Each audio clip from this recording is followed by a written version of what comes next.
7-year-old Amara Okafor pressed her small face against the cold window of her empty classroom, watching the last yellow school bus disappear into the evening mist. The silence was deafening.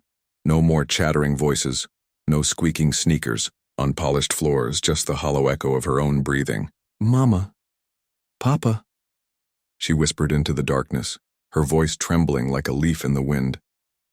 But only shadows answered back. Mrs. Adebayo, the veteran janitor who had worked at Sunrise Elementary for 23 years, discovered Amara huddled beneath her desk at 6:47 p.m. The child's eyes were wide with fear, clutching her worn teddy bear, a gift from her grandmother in Lagos. "Child, what are you doing here?" Mrs. Adebayo gasped, her heart racing as she knelt beside the frightened girl. She had seen many things in her years at the school, but never a forgotten child after dark. Amara's story tumbled out in broken whispers. Her parents, Dr. Kwame and nurse Asha Okafor, had been caught up in a medical emergency at the hospital, where they both worked. In the chaos of saving lives, they had forgotten the most precious life of all, their daughter's safety. As Mrs. Adebayo tried calling the numbers on Amara's emergency contact list, each call went straight to voicemail. The hospital was in lockdown due to a multi-car accident, and cell towers were jammed with emergency communications. "Don't worry, little one," Mrs. Adebayo soothed, though her own hand shook as she dialed again and again. "Your parents will come for you." But as the clock struck 8 p.m. and darkness swallowed the school whole, both woman and child began to realize this night would be unlike any other. Strange sounds echoed through the empty hallways, footsteps that shouldn't be there, doors creaking open on their own. Amara gripped Mrs. Adebayo's hand tighter. "Someone's coming," she whispered, her young ears picking up sounds that made the janitor's blood run cold. The footsteps grew louder, methodical and deliberate, echoing through the maze of empty corridors. Mrs. Adebayo quickly switched off the classroom lights, pulling Amara behind the teacher's desk as her heart hammered against her ribcage. "Stay quiet, sweetheart," she breathed, her protective instincts overpowering her fear. Through the small window in the classroom door, she could see a flashlight beam dancing erratically down the hallway. Detective Segun Bakare had been investigating a string of school break-ins across the district for weeks. The perpetrator seemed to know exactly when schools would be empty, always leaving behind cryptic messages scrawled on whiteboards. The children must learn the truth. Tonight, an anonymous tip had led him to Sunrise Elementary. But as he swept through the building, he had no idea he was hunting a ghost from the school's dark past, or that 2 innocent lives hung in the balance. Meanwhile, at Lagos General Hospital, Dr. Kwame Okafor finally looked at his phone after a grueling 8-hour surgery, 37 missed calls. His blood turned to ice as reality crashed over him like a tsunami. "Asha!" he screamed across the emergency room. "Amara!" Nurse Asha Okafor dropped the medical chart she was holding, her face draining of all color. They had been so consumed with saving their patients that they had abandoned their own child. The guilt was suffocating, but there was no time for self-blame. Their daughter was alone in the dark. Back at the school, Mrs. Adebayo's phone finally buzzed, but before she could answer, the classroom door handle began to turn slowly. The intruder had found them. Amara's small hand found Mrs. Adebayo's, and together they held their breath as the door creaked open. A figure stepped inside, silhouetted against the dim hallway light. "Please," Mrs. Adebayo whispered, stepping protectively in front of Amara. "Don't hurt the child." But the figure that emerged from the shadows was not what either of them expected. It was someone Mrs. Adebayo recognized, someone who should have been long gone from this place. "Grace?"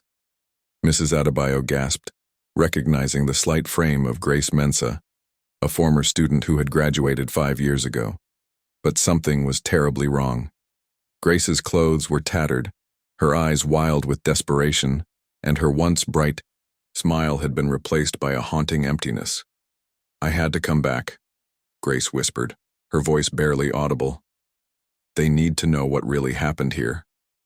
Detective Bakare appeared in the doorway behind her, his weapon drawn but lowered when he saw the young woman was unarmed.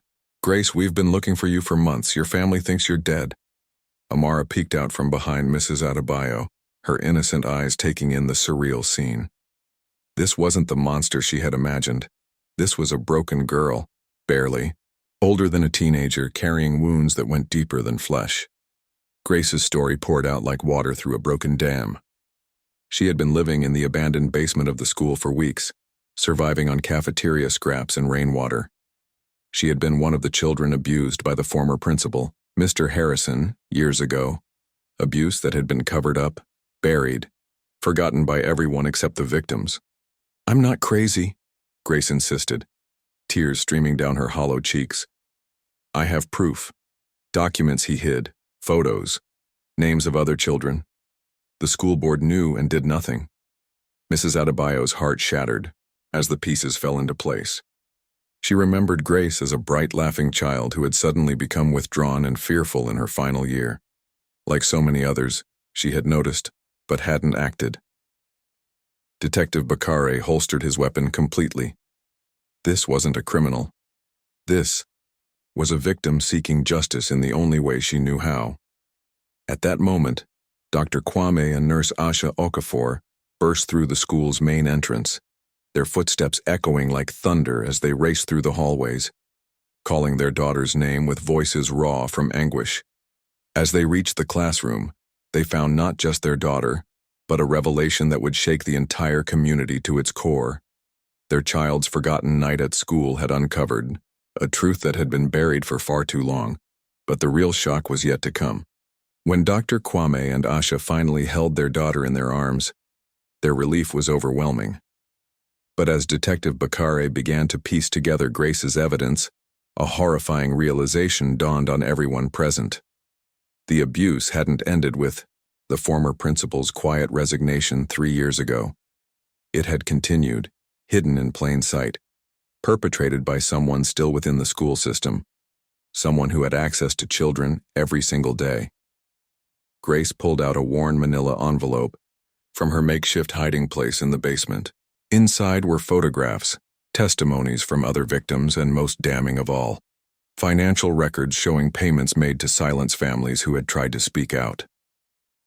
"Mr. Thompson," Grace whispered, naming the current assistant principal. He was Harrison's accomplice. When Harrison left, Thompson took over. He's been hurting children for years. Mrs. Adebayo felt sick. She had worked alongside Thompson for years, had seen him interact with children daily, had even recommended him for his promotion. The signs had been there. Children who became withdrawn after meetings with him, unexplained gifts appearing. In his office, his insistence on handling disciplinary actions alone. Detective Bakare was already on his radio, calling for backup and a warrant for Thompson's arrest. But Grace grabbed his arm desperately. "He knows I'm here," she gasped. "He's been watching me. He knows I have the evidence. He'll run." At that moment, as if summoned by her words, they heard a car engine starting in the school parking lot. Through the window, they could see Assistant Principal Marcus Thompson loading boxes into his vehicle, under the cover of darkness. "He's destroying evidence," Detective Bakare shouted, racing toward the exit. But Grace was faster. Years of hiding and surviving had made her swift and desperate. She bolted from the classroom, running through the hallways toward the parking lot, determined to stop the man who had stolen her childhood and the childhoods of so many others. Dr. Kwame made a split-second decision that would define him forever. He pressed Amara into his wife's arms and followed Grace and the detective into the night. What happened next in that parking lot would make headlines across the country. The forgotten child at school had led to the exposure of a systematic cover-up that reached into the highest levels of the school district. Justice would finally be served, but the scars left on Grace and countless other children would take a lifetime to heal. Amara Okafor, the 7-year-old who had simply been forgotten by busy parents, had become the catalyst for uncovering a truth that would protect countless other children from a similar fate. Sometimes, the most shocking revelations come from the most innocent moments, and sometimes being forgotten leads to remembering what matters most.